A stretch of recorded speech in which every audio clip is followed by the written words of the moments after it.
جب انسان دولت کا دیوانہ ہو جاتا ہے تو وہ تمام فیض و بات سے بھی غفلت کرنے لگ جاتا ہے، حلال و حرام کی تمیز ختم کر دیتا ہے۔ زکوٰۃ و صدقات تو الگ بات ہے، اپنی جان اور بال بچوں پر بھی خرچ کرنے سے کنی کتراتا ہے، اور یہی اس کی سزا ہوتی ہے کہ سب کچھ کا مالک ہوتے ہوئے بھی اس کے اپنے نصیب میں کچھ نہیں ہوتا، اور وہ اپنے آپ کو بھی بھول جاتا ہے۔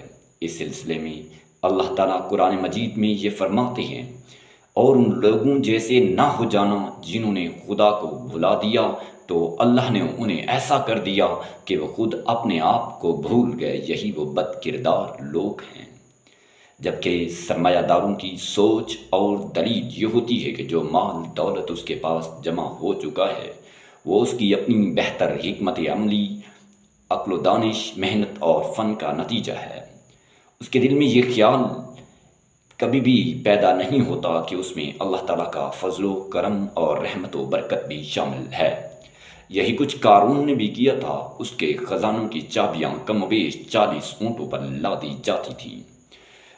اس کی دولت مندی کا اللہ پاک نے کچھ اس طرح سے قرآن پاک میں محفوظ کر دیا ہے۔ کہنے لگا، یہ مال مجھے میرے دانش کے زور سے ملا ہے۔ دنیا جانتی ہے کہ آج دنیا میں کہیں قارون کا نام و نشان بھی موجود نہیں ہے۔